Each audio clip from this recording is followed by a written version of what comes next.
Kitab 1 dan 2 Raja-Raja. Meskipun kitab-kitab ini adalah dua kitab yang terpisah dalam Alkitab kita, sebenarnya kitab-kitab ini ditulis sebagai satu kitab yang menceritakan satu kesatuan kisah yang merupakan kelanjutan dari kitab sebelumnya, yaitu Samuel.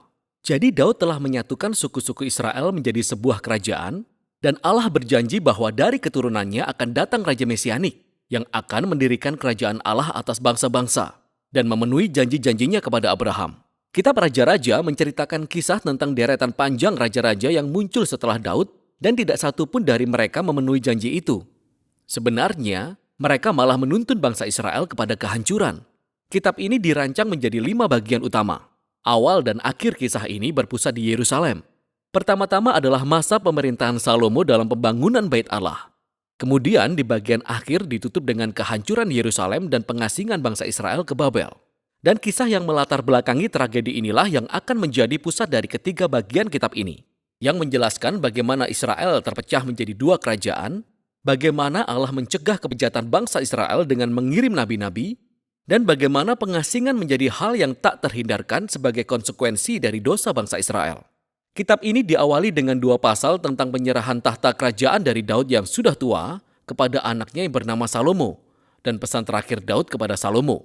Pesan terakhir itu mirip dengan yang disampaikan Musa, Yosua, dan Samuel kepada umat Israel.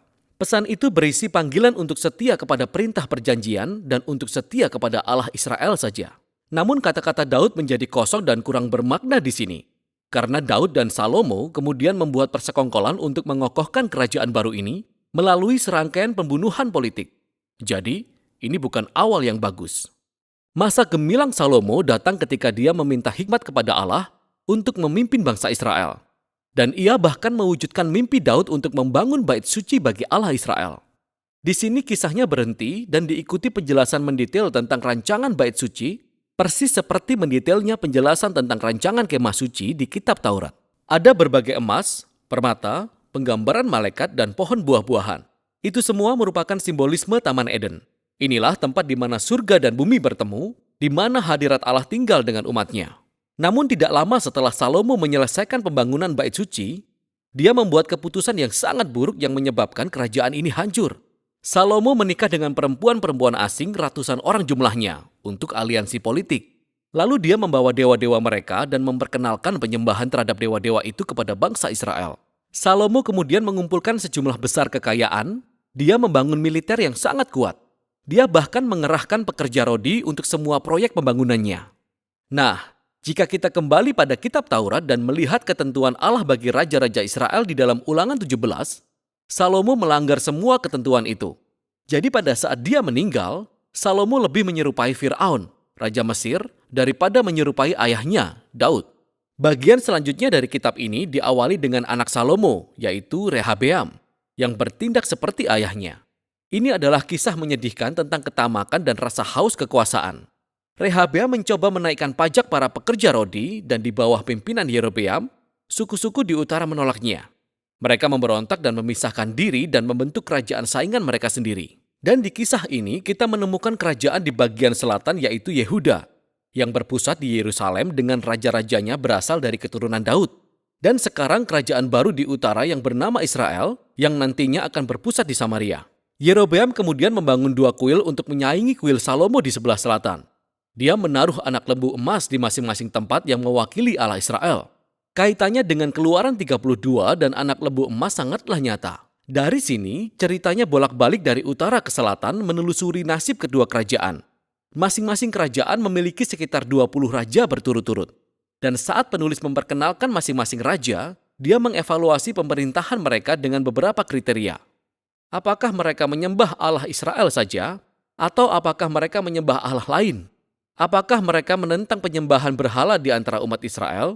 Dan apakah mereka tetap setia kepada perjanjian seperti Daud? Atau apakah mereka menjadi jahat dan tidak adil? Dan berdasarkan kriteria ini, penulis tidak menemukan raja yang baik di Israel Utara. 0 dari 20. Dan di sebelah selatan Yehuda, hanya 8 dari 20 raja yang mendapat penilaian positif, yang terhubung dengan tujuan besar lainnya dalam kitab ini. Dan itu untuk memperkenalkan tugas para nabi yang merupakan tokoh-tokoh kunci dalam sejarah Israel. Jadi dalam Alkitab, para nabi bukanlah peramal, melainkan mereka berbicara atas nama Allah Israel.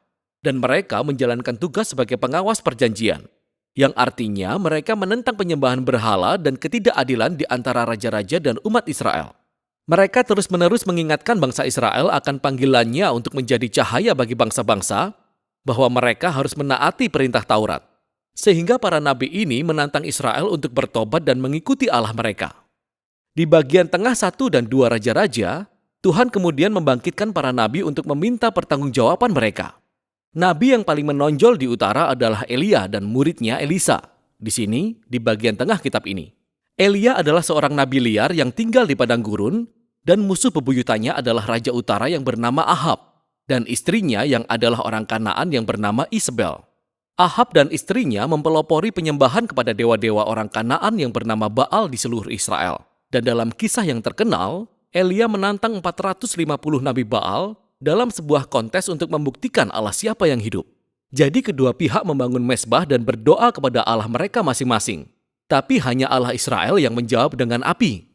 Setelah ini, Ahab memakai kekuasaannya untuk membunuh petani Israel dan mencuri kebun anggur keluarganya.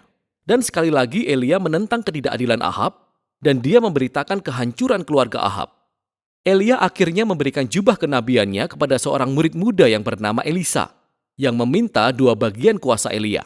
Tapi yang menarik di sini adalah bagaimana penulis menceritakan 7 tindakan ajaib Elia, dan kemudian dia menyuguhkan kisah tentang 14 tindakan penuh kuasa dari Elisa.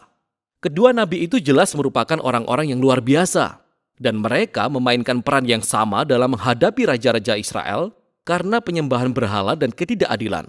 Dan pada akhirnya mereka tidak berhasil mengubah Israel dari kemurtatan. Di bagian selanjutnya, kerajaan sebelah utara telah dihantam oleh revolusi berdarah yang diprakarsai oleh seorang raja yang bernama Yehu, yang menghancurkan keluarga Ahab. Dan meskipun pada awalnya Yehu ditugaskan oleh Allah, kekejamannya sudah tidak terkendali dan itu menyebabkan rangkaian pembunuhan politik dan pemberontakan yang tidak pernah habis di Israel. Kudeta demi kudeta terjadi setelah Yehu dan setiap raja mengikuti Allah lain dan mengizinkan terjadinya ketidakadilan yang luar biasa. Itu semua membawa kita pada 2 Raja-Raja pasal 17. Kerajaan Asyur yang besar dan jahat menyerbu dan menghancurkan kerajaan utara sepenuhnya, dan ibu kota Samaria ditaklukkan, dan bangsa Israel diasingkan dan diserakkan ke seluruh dunia. Nah, pasal 17 adalah kunci. Penulis menghentikan kisahnya dan menawarkan refleksi kenabian tentang apa yang baru saja terjadi. Dia menyalahkan kejatuhan kerajaan utara pada penyembahan berhala dan ketidaksetiaan bangsa Israel dan raja-raja mereka kepada perjanjian. Jadi Allah mengizinkan mereka menghadapi konsekuensi dari keputusan-keputusan mereka. Bagian terakhir dari kitab ini menceritakan kisah tentang satu-satunya kerajaan di selatan. Di sini, kita bertemu dengan beberapa raja yang sangat heroik seperti Hizkia yang mempercayai Tuhan ketika tentara Asyur datang mengetuk pintu Yerusalem. Atau Yosia yang menemukan gulungan kitab Taurat yang hilang di dalam bait suci. Lalu dia mulai membacanya.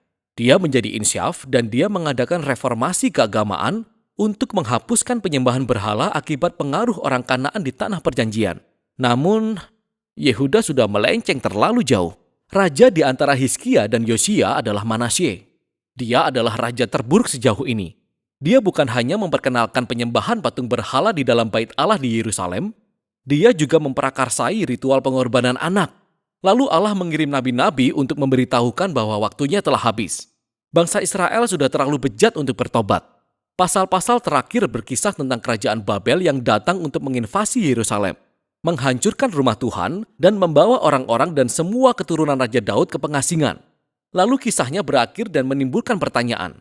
Apakah Allah sudah selesai dengan bangsa Israel? Apakah Allah sudah selesai dengan keturunan Daud? Nah, paragraf terakhir menyoroti tentang masa setelah 40 tahun pengasingan, dan paragraf ini menceritakan kisah yang aneh. Kisah ini tentang Yoyakin, keturunan Daud yang seharusnya adalah raja dan dia telah kembali ke Yerusalem. Raja Babel telah membebaskannya dari penjara dan mengundangnya untuk makan di meja raja untuk sepanjang sisa hidupnya. Dan kitab ini berakhir. Itu terdengar biasa saja. Namun kisah ini memberi secerca harapan bahwa Allah tidak meninggalkan keturunan Daud. Jadi pertanyaannya sekarang adalah, bagaimana Allah akan memenuhi janjinya kepada Abraham dan Daud? Bagaimana dia akan memberkati bangsa-bangsa dan mendatangkan kerajaan mesianik? Dan untuk menjawab semua pertanyaan ini, kita harus membaca kitab hikmat dan kitab nabi-nabi. Namun untuk sekarang, Itulah isi kitab Raja-Raja.